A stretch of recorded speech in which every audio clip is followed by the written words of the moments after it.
here's one little tidbit for anybody listening out there. Maybe you're in that situation, right? Where you're wanting to start this business, that. One thing Ian does to this day, don't worry. I'm giving you a compliment. I'm so scared right now. His face is like, oh gosh, what is he gonna say? No. Oh, geez. Ian lives his business. Okay. So it's one thing for a guy to go, okay, he's in a suit and tie and he goes into the office and he's selling racing fuel. This guy races. Okay. He lives it. He shows up to the events, whether he's racing or not. He shows up to the events. He's there. He's chumming it up with everybody. Welcome to the Ride in Style Podcast, your turbocharged pit stop for automotive restyling. Buckle up with Jesse and Josh. Hey guys, welcome to another episode of the Ride in Style Podcast. I'm really excited to introduce our guest today, Ian Lehn, as in stay in your lane. He's the founder of BOOSTane Octane Engineering, and also he's the SEMA past chair of the Emerging Trends in Technology Network, and also involved in other ways with SEMA. And so we're just really happy to have him on with us today. Hi, Ian. How are you? I'm good. Thanks. Good day, man. So excited. I mean, the big announcement, Jesse, all the past chair stuff, whatever. I mean, we got the 2023/24, because you got to put that on your card, SEMA Person of the Year, right here on our podcast. Yeah. Amazing. Amazing. Getting interviewed by the immediate past Person of the Year, which is hilarious as well. And I would just like to say, Jesse, too, one thing that a lot of people mess up is they call him like the man of the year. Thank you. He beat all the women as well. Okay. Or anybody who goes whatever way. He beat all of them. Yeah. It doesn't matter. Listen, it's Person of the Year. Human being. I'll play it any sport you want me to. All right. First, so, how were you? I just got to ask him how shocked were you on that thing? Everybody keeps thinking that I had some sort of insight or any inkling that this was going to happen. I had no idea. And to be completely honest, every banquet up into that one, I thought that particular SEMA banquet was pretty awesome. It was quick. There was a lot of stuff happening. As Josh, some of those banquets can kind of drone on a little bit. I thought that one was pretty awesome. But in preparation to banquet, not knowing that it was going to be that quick and kind of fast and exciting, I did what I usually do, have a few beers, and didn't think anything of it. I was like, gonna go score myself a free dinner and see some funny stuff and maybe see Tim Tebow or something like that. But all of a sudden, I'm within the first 5 minutes, rust on stage to basically say gibberish words for 5 minutes. I still don't know what I said. I know what you thought said. You were screwing with me. So Jesse, let me just paint the picture for you here. So every Thursday of the SEMA, there's a what we call our banquet. And so if you're an exhibitor out there, you get 2 tickets to come to the banquet, but you can also buy tickets, and then some volunteers get tickets. So I think at one point I'm counting table 250 or something. So I mean, and you're talking 10 to 12 a table. So there's 2,500 people plus in this auditorium. And now beforehand though, everybody, there's open bar, cocktail hour, and it's unlimited, right? So my man here's probably tanking up hey, you said free beer, got it. So yeah, pound whatever's free, man. Yeah. So anyway, as the outgoing, the thing is, the person who was last year introduces the person who won it this year, or just has the plaque up there with the 2 MCs. So, I had to go back early and get mic'd up. So I said, all right, my wife has no one to hang out with, and we're here. And I said, here, hang out with Ian, because we know Ian, love Ian. My wife feels safe with Ian because he's a rugby player. and he's way too good looking that she won't go to someone else. Okay. So I say, hang out with Ian. And then there wasn't a chair for us. Now that's funny. Like, SEMA's like, oh yeah, we forgot to get you a table, Josh. We forgot to get you a chair and a table, which is whatever. Doesn't matter. So anyway, she ends up sitting with Ian at his table. And I go backstage and I go, okay, well, who won this thing? And they said, I don't know if you know him. His name's Ian Lehn. I'm like, are you kidding me?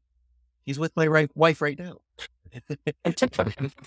So, and the funny thing is, you know, Amanda and I was like, all right, this thing's going to kick off. Like, time to get one more free beer. Like, so her and I walk up and get a cocktail and we're walking back. And, at that point you're backstage. I was like, man, who would it be, like, person of the year? Who would be funny for Josh to give an award to? And, you know, like our buddy Colby, who's the chair pro, he's a super cool dude. Like, you know, we're like, who would it be fun? You know, who would be funny for Josh to, like, give a hard time up on stage? And we're naming all these people. We're sitting down, and then they jump right into it, and they start naming. You know, they start talking about this guy, and I'm like, well, this dude seems, you know, he doesn't seem that cool. And then they said proprietary technology out of engineering school. I was like, holy shit! That I have that. I say proprietary all the time. Like, oh, dang it. I got to start cobbling together something to say. And I was like, and the most awkward thing is his bio was so long. The guy's done so much. I mean, he's won this race. He's invented this. He's won this launch pad. He's been the chair that, and it's uncomfortably long, like to the point where I went out stage and I didn't have to use the restroom. By about halfway through, I'm like, I gotta take a piss. I gotta get out of here. At some point, whoever this guy is, let's get him up here. Let's go. No, it was hilarious. It was so long. I was like, let's get it going. I was like, Alex, can you read a little faster here? The prompt isn't moving fast enough. All I see is words nonstop on the prompter. But it was so awesome. That's funny. He was totally shocked, speechless. He got totally up there. shocked. Yeah. No, it was crazy. But it is probably the, you know, besides maybe Hall of Fame, it's probably, I mean, it's probably the highest honor at SEMA that you can get, being named Person of the Year by all your peers. I mean, Hall of Fame, they give 3 of those a year. People in SEMA's Person of the Year is one a year. So congrats to Ian. But go ahead, Jesse. I'll let you ask what you need to know about it. I just had to figure out how this guy felt that day and how uncomfortable has he felt since. Very. Ian, congratulations. It is awesome. And it's a tribute to your hard work, you know, for a long time. I would love to know a little bit more about your background, especially like how you got into this whole industry and what was your journey like before that and how did you get into it? And if you don't mind going back in time, little DeLorean ride. They had the DeLorean booth. It was in my mind, the guy that brought the Back to the Future car to SEMA and then had the European models trying to sell it for $200,000. Just reminded me of that. So if you could go back in time a little bit, tell us how you got into the industry, it'd be great. Yeah. I mean, you know, I've always loved cars. I feel like that's how every speech starts, with somebody from SEMA. No, I grew up racing with my stepdad, motocross, and then I kind of followed a little bit in his footsteps. Went to engineering school at Georgia Tech and studied mechanical engineering, and then joined Formula SAE, which is Society of Automotive Engineers. It's kind of the nerdier version of SEMA, but also plays a very important part. But they had something for college students where you build a race car, and that's really where I kind of fell in love with, you know, doing all the technical aspects of racing. And I was racing in college and couldn't afford race fuel, so I was going into my final year of getting my degree. I needed a senior exit thesis, and I decided to see if I couldn't design my own race fuel, because I was like, it can't be that hard. which, Who I says that? tell- I Who thought that says this morning. I think I'll just make a race fuel. Couldn't be that. You're hard. like, I'm drinking this coffee, and I'm like, man, I think I need to just develop a new kind of coffee because I don't really like this. I could do my own. In reality, I just used all of my professors to help me do it. And I designed a fuel additive essentially that allowed me to transform pump fuel at the gas station into a high octane fuel that I could use when I was racing. And then my stepdad started using it in his boats, and then his buddies started using it. But for right after I graduated college, for a long time, I just made it basically in my garage for my stepdad buddies and myself. And I lived in Panama, the country, and was a watermelon farmer for about 5 years.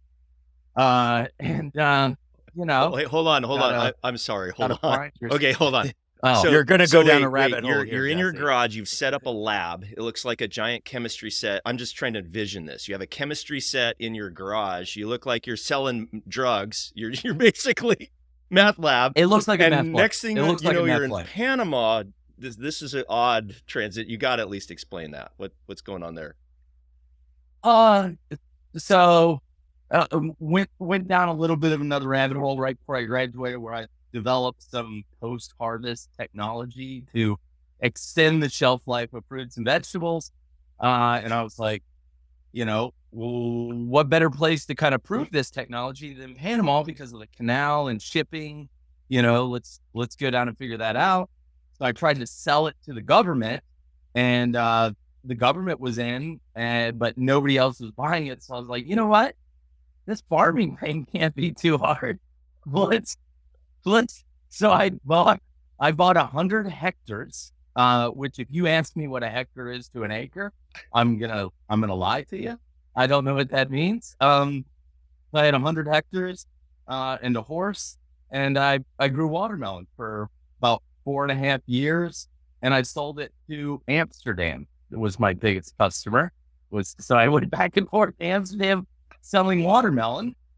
That part of my life could probably be a separate podcast, but there's a lot of hilarious experiences being the only gringo within probably 200 kilometers and learning Spanish and all that good stuff. But including getting robbed and then held up by gunpoint. Well, you had the gun. Well, I got held up by machete. Oh yeah, point, that's and then right. That's right. I had the gun. Yeah. But they didn't realize that the tip of my gun, the orange part, I colored in with a black Your magic BB marker gun. because Your BB gun. It was the BB gun. I will poke your eye out. Yeah, exactly. So what ended up happening is I started to find myself traveling back to the United States to make more and more fuel because my stepdad's buddies started telling their buddies, and all of a sudden I'm like, I'm spending more time making this, this fuel than making anybody selling watermelon, which I did not make much money selling watermelon. I'm not a good farmer, by the way. And then my old college professor, I was having a beer with him in Atlanta, and he goes, you should check out this this thing that goes out in Vegas. It's called the SEMA show. I was like, oh, I've heard about that. And I looked it up, and I joined. And I found out about the Launchpad competition, which is like SEMA's version of Shark Tank. So, I applied for it and ended up winning the thing. And next thing you know, I'm walking around the SEMA show, looking at all of this crazy stuff, and being introduced to the CEO of SEMA, Chris Kirstein, and then meeting Doug Evans, a Hall of Fame legend, meeting Ron Coleman, meeting all these people that come to find out are like kind of untouchable to a certain degree. And I'm meeting them within the first day of being at the SEMA show. And these guys and girls, I had Marla Moore and Jesse Combs. Jesse Combs was one of the judges for Launchpad. Ended up just kind of taking me under their wing and kind of showing me showing me the SEMA ropes. So I kind of got a fast track into the SEMA world, the automotive aftermarket. And, I mean, that's really why I was up on that stage. Do you feel like you didn't really earn it? I didn't earn any of it.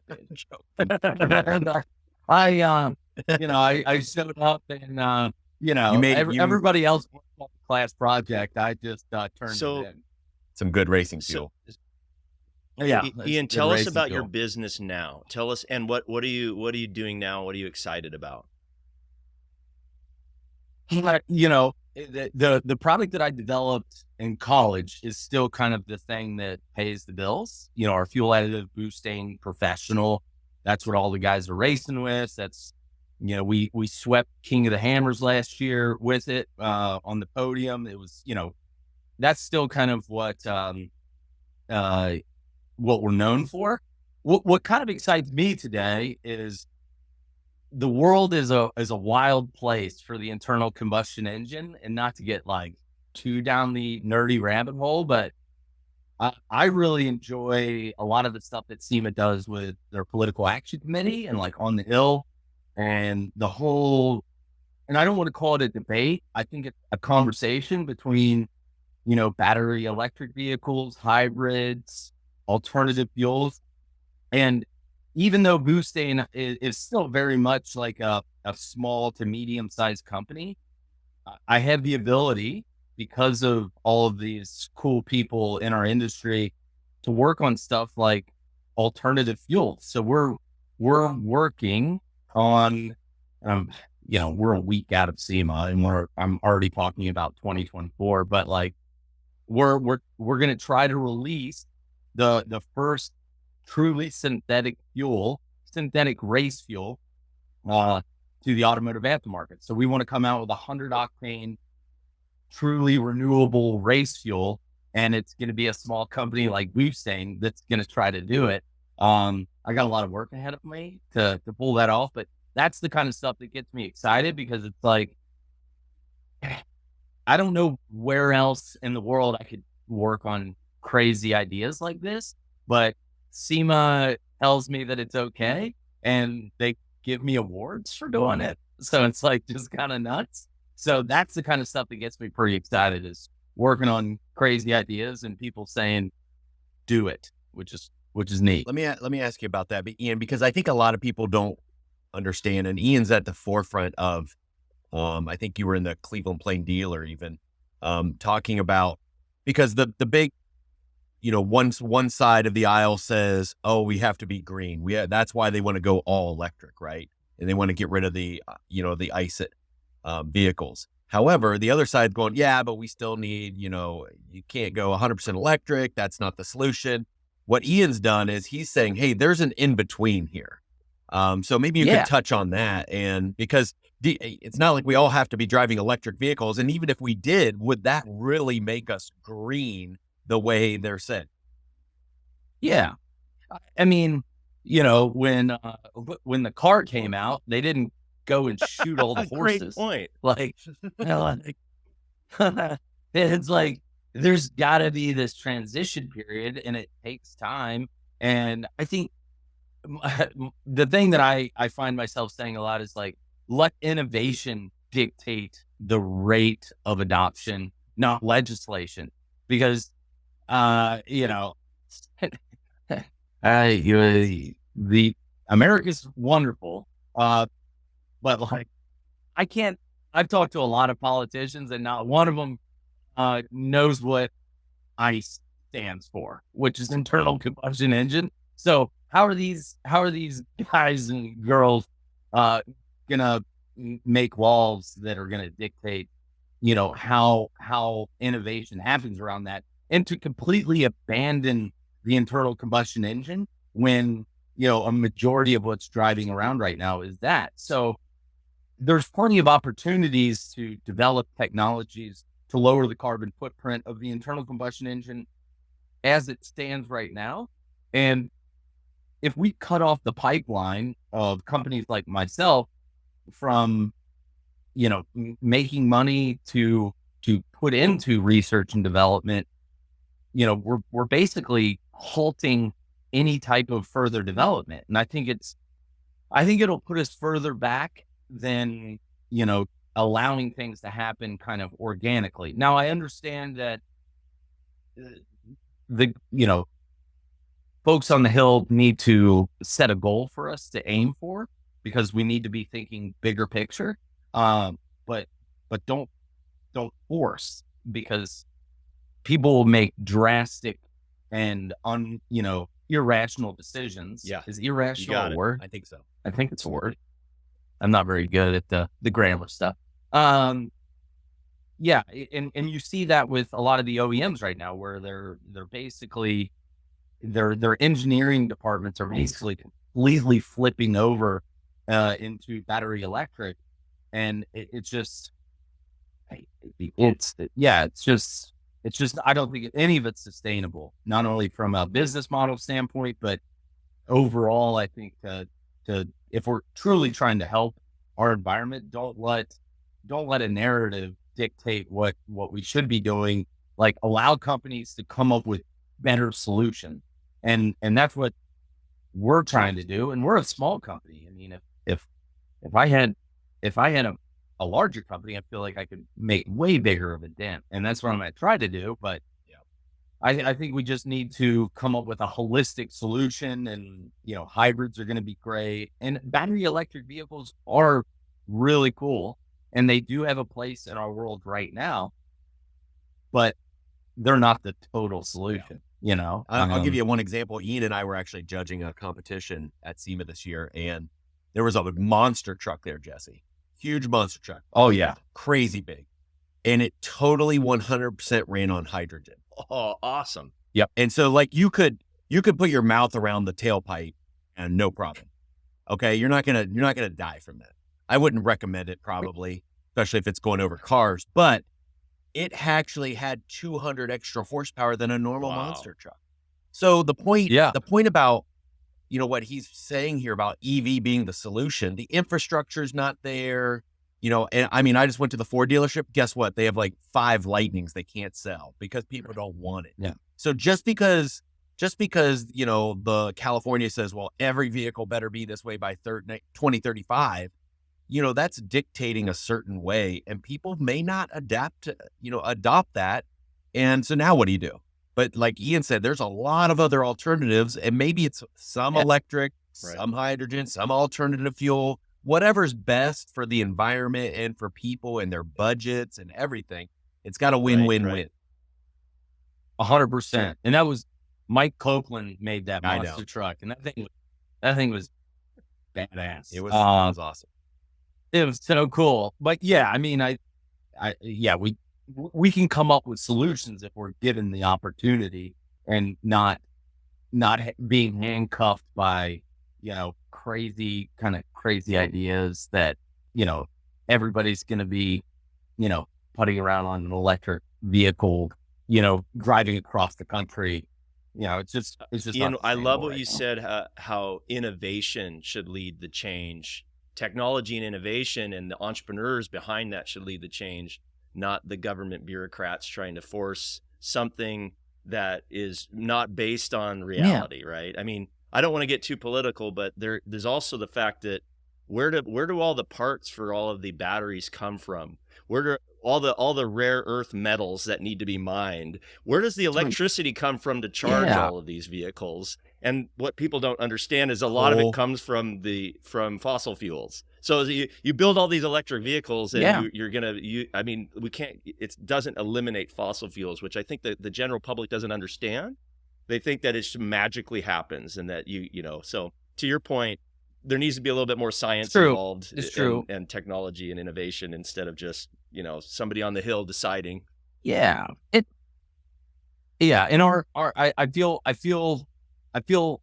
that our industry, like the automotive aftermarket, we have a bit of a black eye that we've been kind of carrying around, and people kind of look at the SEMA show and say, I'll look at these ridiculous trucks and these ridiculous cars. Like, these guys aren't going to be the one that, carries us into a cleaner future. And it's like, don't get us wrong. Like, we like crazy stuff, and we'll do we'll build a truck that, you know, you gotta use a ladder to climb into, and it's got a huge stereo. But that same company is also like got a bunch of people in a warehouse somewhere trying to engineer, you know, crazy new sustainable options. I mean, take a monster truck that Josh and I judged that Mike Copeland made, that basically the exhaust is water, and it's like that's where the what we should be working on. creativity is where it comes from in that hard work. So yeah. We are creative. Nobody can ever say that we're. I want to not ask you creative in about this. some challenges and triumphs you've had in your industry. So can you and your work, sorry, can you share some of the biggest challenges you've faced in the industry and how you've overcome them? I mean, you've had quite a journey, so you must have overcome some tough stuff. Oh yeah, I mean, there's some very specific sides to having a fuel company that are tough. You know, from just what we've been talking about. I mean, legislation continues to kind of come down and make things more difficult to get, you know, certain types of materials to manufacture, and you got to start kind of thinking outside the box. You know, I think the BOOSTane formula has evolved over the past 10 years so much just because, you know, certain chemicals are no longer really available. And to a certain degree, there's some of those that I agree with that. Yeah, we should be making this thing a little bit better. But others, I'm like, I don't really understand where we're going here, because it seems more like it's a bureaucratic decision, because it's like, you know, this chemical works and it brings efficiencies. So there's been that. And then, I mean, honestly, you know, at least I'd say personally, there's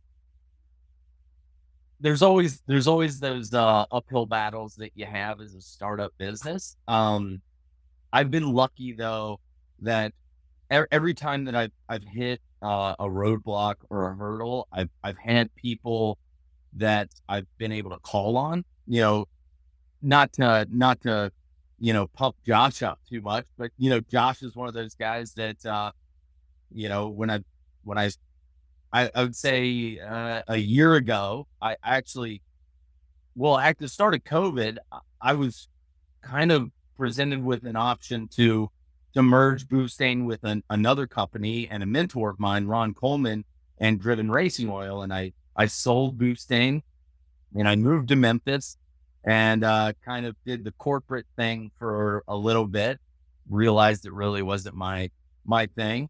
And when I bought BOOSTane back, I wanted to go to the SEMA show and I wanted to make a big splash, and I wanted to build my first SEMA show vehicle, and I had never done that before. And I was like, hey, Josh, can you help me build a Bronco? I'm like, I I hate have cars. no idea what I'm going to do. I have no idea what I'm going to do. Yeah. You know, so I would say that, you know, with every small business, there's going to be tons of hurdles. And I've had all of those, but I've been lucky enough that I've had people around me like Josh and Doug Evans and Marla that, will, you know, then I can pick up the phone and I can call and I can ask them, and they've already been through it, and they can kind of like pull me through. So I've been very fortunate that I'd say every hurdle has had a buddy that can. Have you had anything that you would consider like a significant failure that, like in hindsight, led to growth and like a breakthrough or anything like that?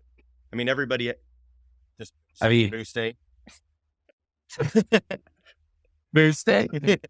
Well, yeah. Watermelon farming. Watermelon farming. You didn't really kill the bank on that one, but you proved the concept. It was a life lesson. It was a life lesson. Yeah, it was. I got stories for days, so I don't consider it too much of a failure. I mean, yeah. I mean, when I first started, I guess when I really started BOOSTane and I did the Launchpad thing, I kind of thought once I won Launchpad that people would just line up out the door and start buying a bunch of it. And I knew nothing about what it took really to build a business and market and do all of the things that people don't really see as an entrepreneur. And BOOSTane very much kind of skipped across the rocks there for probably 2 or 3 years.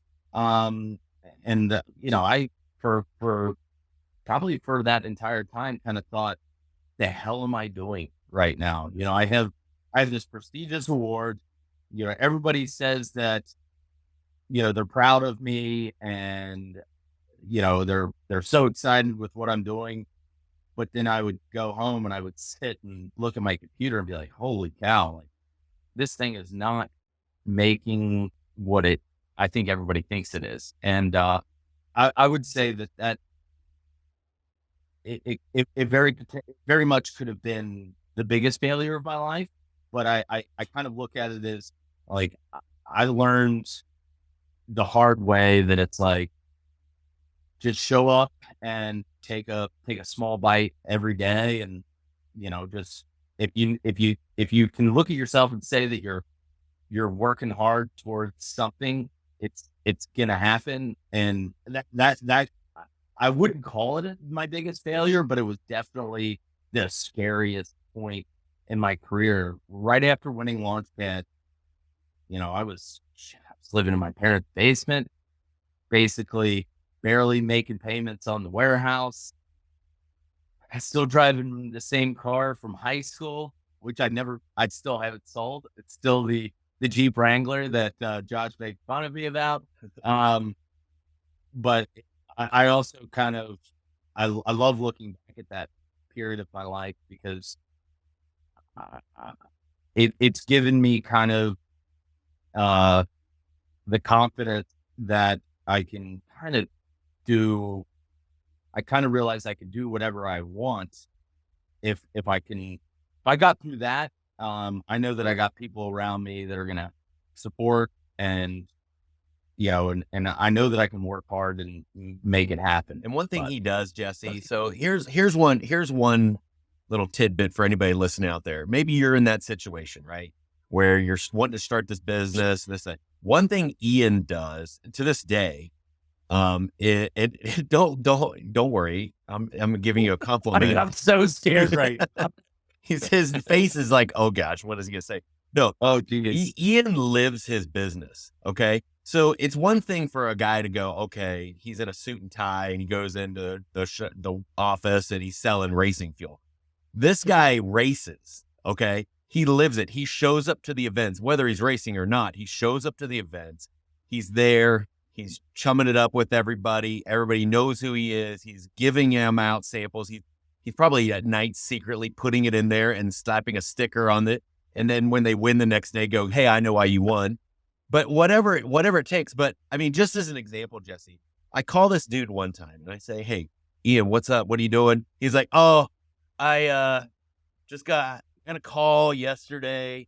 They needed me to from the team. And what race was that? They call it like the Outlaw 12-hour. Yeah, it's a 12. So it's a 12-hour race, right? And it's one of those Baja type races, right? And so I go, what do you mean they call? He goes, yeah, one of their drivers, got sick or something happened, and so I flew to, where was it? It was down in the middle of nowhere, Texas. Yeah. So he's in Cincinnati. He flies to Texas. He jumps in a truck and he races for 12 hours. And I said, well, how'd that turn out? He goes, oh, I beat Michael Schumacher's son. I was like, you came in first? They just called you. Hey, what are you doing tomorrow? You want to come down to Texas and drive and win for a 12 race? hours? Could you just come down real quick and win this race? Yeah. But I mean, it's because he lives it. That's his lifestyle. We're talking about the most interesting man in the world, even though he doesn't drink Corona that much, but he will just live it up. And you have to do that for your business. If that's your business, even if you hate your product, I don't care. Like, I don't love my product, but I go to all the shows. I go to the events. You go to the parties. You do this, you do that. And people they buy you just as much as they buy your product. So when people are buying BOOSTane, they're actually buying Ian. And if they've got to know him, they've got to That's love him. awesome. That's great. Dude, that's, I never said that there wasn't perks. There's definitely the occasional perk. And we were at PRI. I was at a trade show and I was sitting in one of my customers' booths and talking, and I got like 2 phone calls like back to back, and I was like, what the hell are they calling about? It's like, there better be a Scud missile headed toward you if you're going to call me back to back. And if this isn't and I pick up and they're like, hey man, so-and-so dropped out. You want to go racing tomorrow? And I was like, man, he's at a trade show trying to sell his product, but he's like, I'm trying to, you know what? And I'm sitting there and there's probably like 5 people in this meeting and like, is everything okay? And I was like, I just got a call to go racing. And they're like, what the hell are you doing here? Yeah. I was like, okay, could we talk about this later? And I basically walked right out of the show, jumped in my car, drove back to Cincinnati from Indianapolis, and drove straight to the airport. And I was in a car 12 hours later, and it was funny, like the start of the race, I was like looking around like, this is hilarious. I hope Mick Schumacher's listening right now, because he trained probably for weeks. And Ian's like at the PRI show, and like, oh yeah, I'll be there in a minute. And he dumps a little bit of his BOOSTane in there and he wins. Yeah. And Mick Schumacher was there. He had his Haas helmet on and everything. And I remember going on the radio and I was like, hey, what's Mick Schumacher's car number? And they're like 43. And I was like, he's right in front of me. And we were in the woods and he was going slow and I just rammed right in the back of him. I was like, hi, Ian from BOOSTane. This is my world, buddy. This ain't F1, man. We hit each other here. That is so awesome. Great story. All right. So hold on. I want to see this guy. He knows everything. Tell me, this is just out of the blue. I'm drinking a Red Bull here. All right. So Red Bull Racing. Name me one or both of these guys. Cause I have no clue. Jesse, do you know either one of these 2 guys? No, one of them looks vaguely familiar. Maybe. Yeah. I'm sure they're both F1 racers, right? Yeah, I know both of them, but the only one worth mentioning is Max Verstappen. And which one is that? This guy or this guy? And then he's the dude with the hat on. Oh, he basically has already won the entire championship, even though he's still got a race this week in Vegas. He's still just gonna dominate everybody. And yeah. I don't think I would have passed him, but I sure would have tried. I would have at least tried to like hit him if I could have. But Ian he's the epitome. He lives this industry. He is the exact opposite of me. He likes cars, you mean? He loves cars and trucks. I love cars. Oh, that's great. Man. Yeah, he loves cars and trucks. In fact, when we get together, I talk to his girlfriend because she's a weather girl. So she does weather for what channel in Cleveland? What radio? Fox 8. Fox 8. She's on TV. She's a meteorologist. I love the weather. She loves the weather. Ian gets so frustrated because we're not talking about cars. We just talk about the weather the whole time because her and I don't want to talk about cars. I'm hanging out with my buddy and they're talking about weather the whole time and cloud formations. Yes. And I'm like, hey man, like, you're in the industry. We work together. Let's do this. So good. Oh, Ian, I got another question. Man. So when it comes to your business and there's been so much rapid, weird change since 2020. And I'm curious, how have you navigated the economy and supply chain issues? Not to be a downer, but I want to kind of hear, like, how have you navigated that? And how do you get through all that stuff?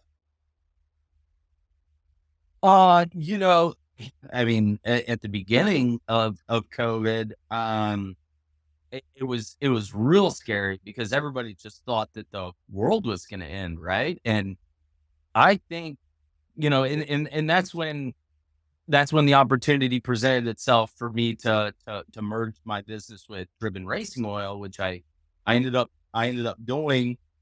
And I mean, it didn't change any of the difficulties of trying to navigate as far as like supply chain, because there are a lot of raw materials that, I mean, BOOSTane is made in the US, but the US doesn't have everything, right? So there's a lot of things that we kind of procure from different parts of the world. All of that just kind of like got really, really scary there for a little bit. There was one point in 21 where I was looking at some of the last bottles of BOOSTane that could have all fit on my desk. And I was like, oh God, this is really, really scary. But again, I think it was scary because I think everybody did think that the world was going to end, but I think Josh didn't. The industry kind of boomed during because everybody was stuck at home, and all of these project vehicles that have been sitting in people's garages that they never had time to get to, all of a sudden they have all the time in the world to start buying parts and finishing these builds. And all of a sudden our industry went through kind of a boom. So supply went down and demand skyrocketed. So everybody is like, lead times were wild. Talking to suppliers and hearing words like 8 months, and it was just like, excuse me, like that's wild to, and it was just kind of like commonplace. But I think I think it's a testament to kind of, I don't know what the word I'm trying to think of is, but I think it's a testament to kind of how robust or resilient,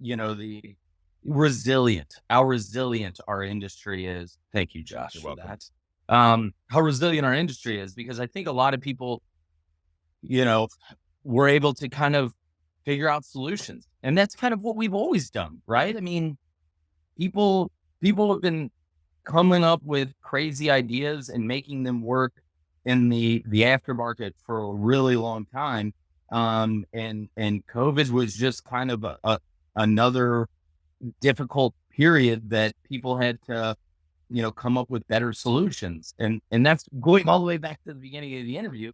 That's why we should be given the opportunity to solve these problems, because we've always solved the problems if we're given the opportunity. But if the opportunity is taken away, it makes it really, really difficult. And I think COVID was just one of those times that we had to make it through. I mean, I hear stories of back in the 80s when there was the kind of the gas crisis and all of that. And, the industry was dead then, but made it through. And now we have cars that have 40 miles to the gallon and, are making 500 horsepower on 4 cylinders. It's like just crazy stuff.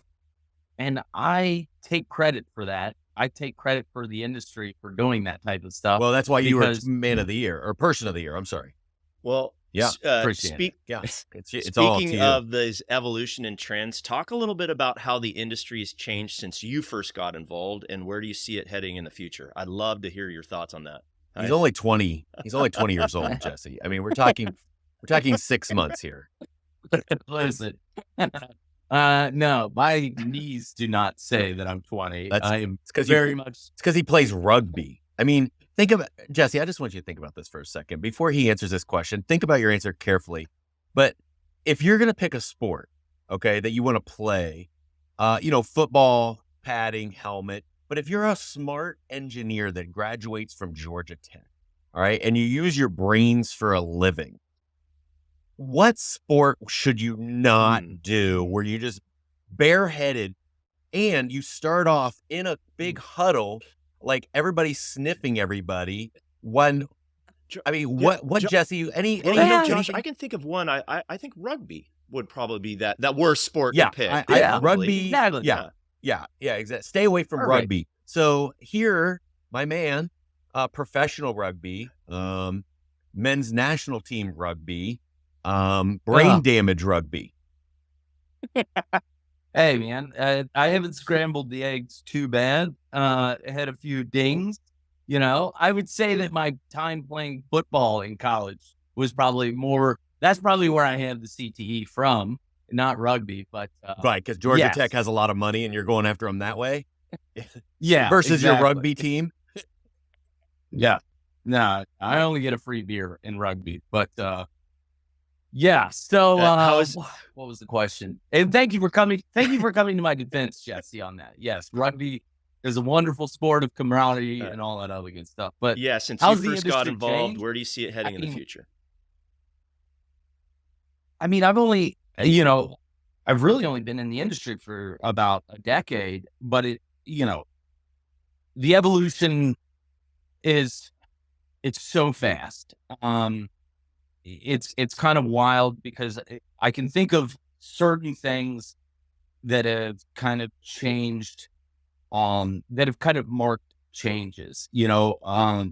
This year there was the Future Tech booth where Josh and I were doing a lot of the judging, and it was a bunch of EV stuff, and it's all retrofit EV technology where you can take cool old cars and stuff these battery and electric motors in them and make them cool. Like our industry makes stuff pretty cool.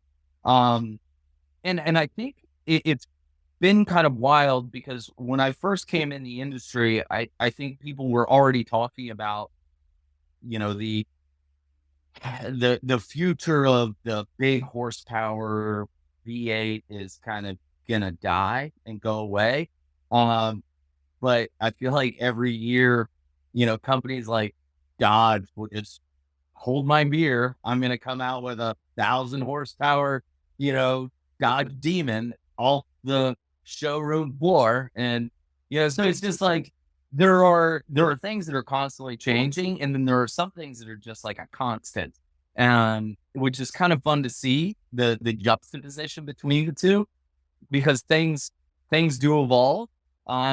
But then the stuff that stays the same still trends towards also developing and evolving. And that's always been really cool to see just in my short time of being in the industry.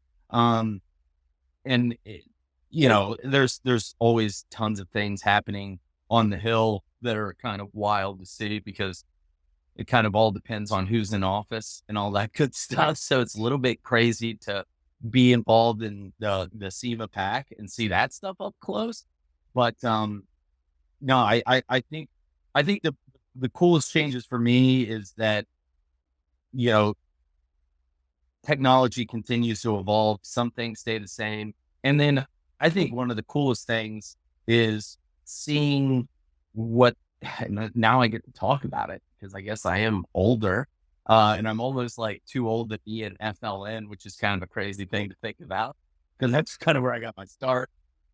Future Leaders Network. But it's really cool to see what the next generation's doing. The whole seeing how marketing has changed to the influencer side of things, where it's everybody has a voice, everybody gets to put their crazy idea out into the world. It's no longer Hot Rod Magazine telling people what's cool. You get to see people like the one guy from Ford era. God, what's his name? It's like a biblical name of some, but he's just building old trucks and just making them ridiculous. But everybody gets to say what's cool. It's no longer, a few publications or a few people saying, deciding. It's really cool to see how everybody has a voice. And I'm not saying all of it's cool, but there's a lot of stuff that's just way out there that's pretty gnarly and neat to see. How are you staying up to date with like the latest trends and technologies? And, are there any specific events, publications? I mean, you've talked about SEMA a lot. Anything else that you like, resources?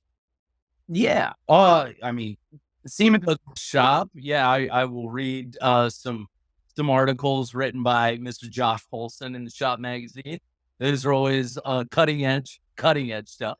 No, SEMA does a pretty good job of they do a lot of market research. Yeah, I love that. And share it with everybody who's everybody who's a member gets to get a pretty good insight to where the automotive aftermarket is. They got a guy named Gavin there that does really good stuff. We know. Yeah. Did you know he dressed as a wizard for Halloween? I was like, why are you not carrying a staff and checking IDs and saying you shall not pass? Like, missed opportunity. He's the data wizard, right? That's what he's into. Yeah, he is the data wizard. I'm also a part of SAE, which is the Society of Automotive Engineers. That's super nerdy. Which is kind of like super nerdy. Yeah, super nerdy. Oh man, I get to sit on those phone calls. Very different phone calls than the SEMA phone call. And they're a lot more technical as far as like the type of information that they put out. And it's a lot more OEM based and stuff like that. And believe it or not, I'm going out to San Diego on Saturday to potentially get Contributor of the Year for SAE, which is, I don't know if they know. Oh yeah. Yeah, this podcast comes out after this weekend, right? So I still have a chance. Yeah. Okay. Thank you for that. I mean, yeah, it'll be a little bit crazy to kind of hear that. And Josh, I don't even think you know this, but I also sit on a board for the climate change lobby. And the first meeting I go to, they're like, let's go around the room and talk about what everybody does for a living.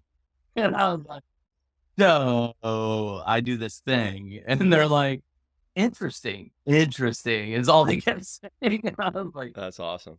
Hey man, I'm just here to have a conversation. That's awesome. Well, we're kind of running short on time.